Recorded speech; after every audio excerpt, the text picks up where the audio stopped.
হাজিদের কোরবানির আগে মাথা মুন্ডন করার বিধান জানতে চাই। হজে ইয়ামুন নাহার অর্থাৎ 10 জিলহজ, যেটা ঈদুল আজহার দিন, সেই দিনটাতে হাজি সাহেবরা সকালবেলায় প্রথম কাজ হবে তাদের মুজদালিফা থেকে এসে জামরাতে বড় জামরায় 7টি কঙ্কর নিক্ষেপ করা। এরপর ধারাবাহিকভাবে তাদের দ্বিতীয় কাজ হলো কোরবানি করা। তারপরের কাজ হলো মাথা মুন্ডন করা বা চুল ছোট করা।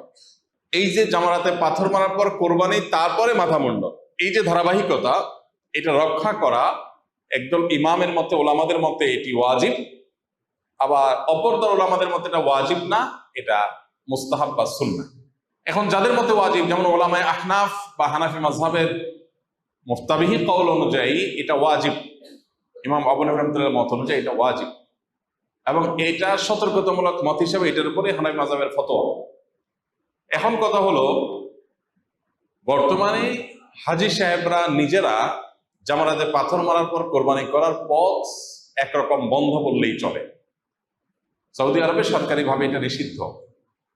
কোরবানির টাকা এই বছর বিশেষ করে হজের প্যাকেজের সাথে নিয়ে নেওয়া হয়েছে, সৌদি গভর্নমেন্ট নিয়ে নিয়েছে, সবার পক্ষ থেকে সবার কোরবানি সৌদি গভর্নমেন্ট করে দিবে। অন্যান্য বছর ঐচ্ছিক ভাবে মানুষ চাইলে কোরবানির জন্য টাকা জমা দিতে, চাইলে নিজস্বভাবে করতো।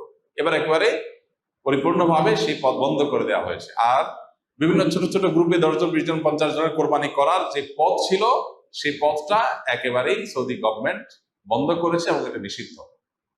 এখন প্রশ্ন হলো, সৌদি গভর্নমেন্ট যে কোরবানি করবে তারা তো একসাথে এই যে হজ যাত্রী যতজন আছে, 15 লাখ 20 লাখ যাই হোক, এই হাজিদের সবার কোরবানি যখন একটা অথরিটি করবে, তো 20 লাখ বা 25 লাখ বা 15 লাখ যে কোরবানি হোক না কেন, এই সংখ্যক বিপুল সংখ্যক কোরবানি তো আসলে একদিনে বা 2-4 ঘন্টা করা সম্ভব না।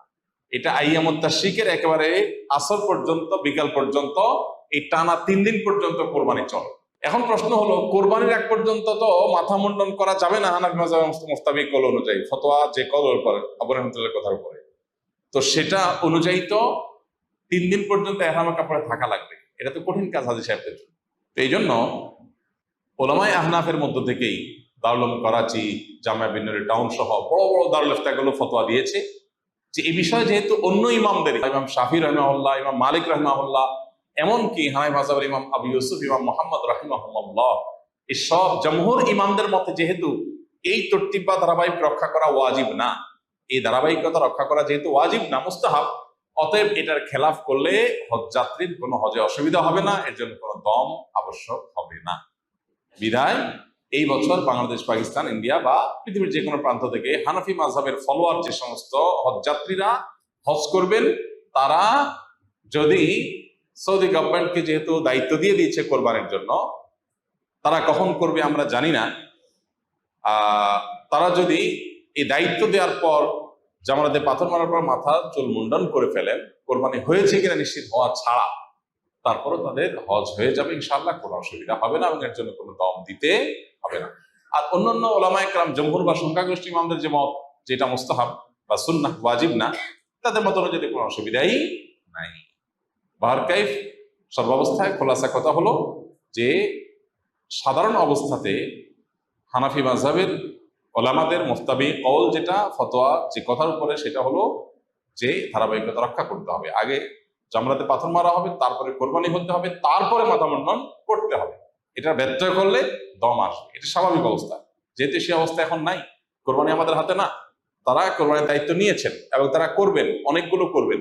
অতএব যদি এমন কোনো পথ খোলা থাকে যে বাংলাদেশের বা সাবকন্টিনেন্টের মানুষের কোরবানিগুলো তারা এতটার মধ্যে করে দিবে, এরকম যদি কোনো টাইমিং জানা যায়, তাহলে সে পর্যন্ত অপেক্ষা করলে, তারপরে মাথার চুল মুন্ডন করলে।